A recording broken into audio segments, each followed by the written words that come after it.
फिर से आपका ओके बायोलॉजी में स्वागत है। इस क्लास में हम 13वें चैप्टर का अंतिम बिंदु टॉपिक पढ़ने जा रहे हैं, जिसका नाम है परजीविता या पैरासिटिज्म। तो ये भी एक ऋणात्मक पारस्परिक क्रिया है, क्योंकि हम इसको प्लस माइनस से दर्शा रखे हैं। एक जाति को लाभ होता है, दूसरे को हानि होती है।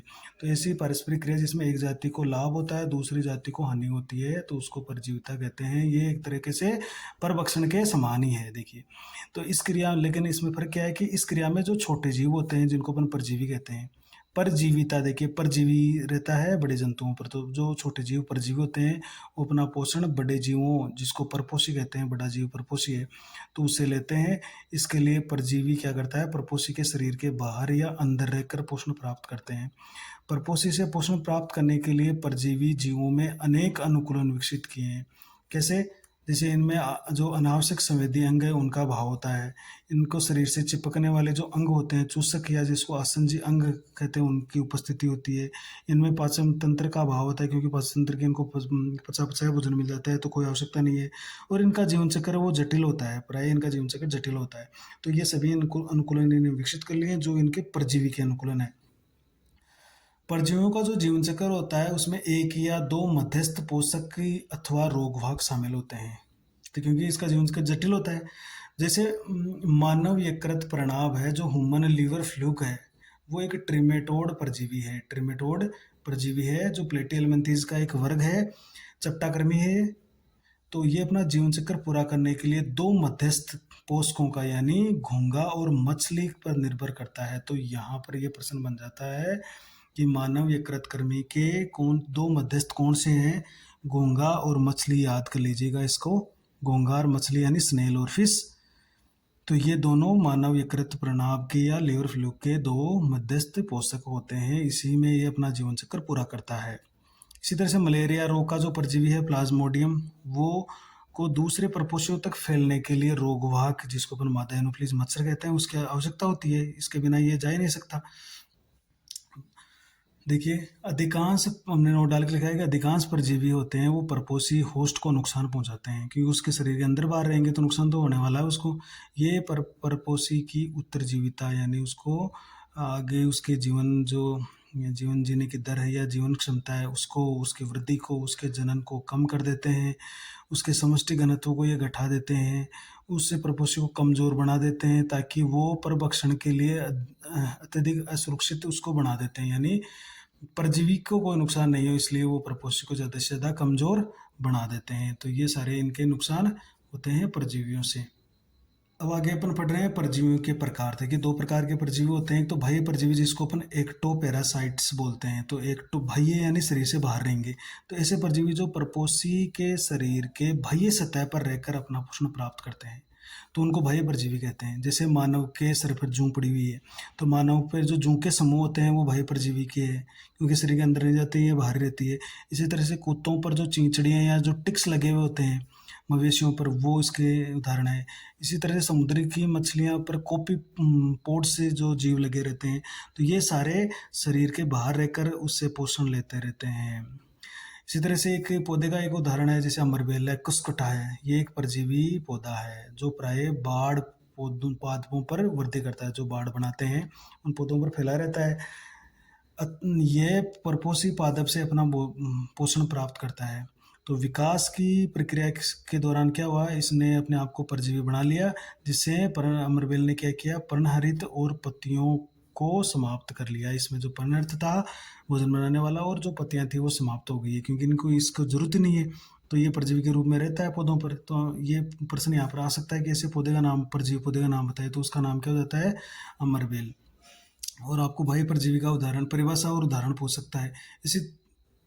इसी तरह से यहाँ पर भी एक महत्वपूर्ण प्रश्न है कि मादा एनोफिलीज जो कि हमारे बाहर हमें काटती है, वो परजीवी नहीं माना जाता।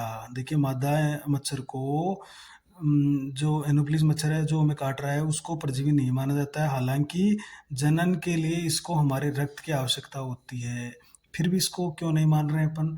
तो इसका कारण ये है कि मादा मच्छर को परजीवी नहीं माना जाता है, क्योंकि इन्हें केवल जनन के लिए रक्त की आवश्यकता होती है। इन्हें पोषण के लिए मानव की आवश्यकता नहीं है।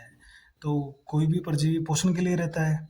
तो यहाँ पर इनको पोषण की कोई जरूरत नहीं है, यहाँ पर ये केवल अपने जनन के लिए, अंडों के परिपक्वन के लिए रक्त को चूसती है, और इनका मानव के साथ कोई घनिष्ठ संबंध भी नहीं होता है कि ये मानव के बिना रह नहीं सकते। मादा मच्छर को अपने जीवन के अस्तित्व के लिए भी मानव की आवश्यकता नहीं होती है, अतः हम कहीं कहीं पर भी इसको परजीवी के रूप में नहीं मान सकते, और यही कारण है सारे कि मादा मच्छर को परजीवी नहीं माना जाता है। दूसरा इसका प्रकार हो जाता है, देखिए, अंतः परजीवी, जिसको एंडोपैरासाइट्स बोलते हैं।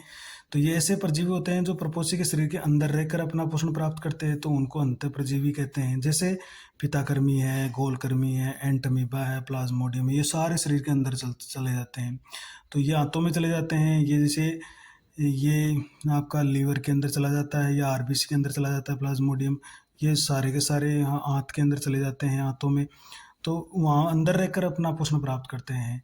अंतः परजीवी के आकारिकी और जो शारीरिक लक्षण होते हैं वो तो सरल होते हैं, लेकिन इनकी जो जनन की ताकत होती है ना, वो बहुत ज़्यादा प्रबल होती है। ये इनकी जो रिप्रोडक्टिव जो इनकी एबिलिटी होती है या पावर होती है, वो बहुत ज़्यादा मजबूत होती है, प्रबल होती है। तो ये अंतः परजीवी होते हैं जो शरीर के अंदर रहकर अपना पोषण प्राप्त करते हैं। और इस चैप्टर का लास्ट बिंदु और महत्वपूर्ण ये वेरी इंपॉर्टेंट टॉपिक है, इसको आप देखिएगा कि अंड परजीविता क्या होती है, ब्रूड पैरासिटिज्म क्या होता है।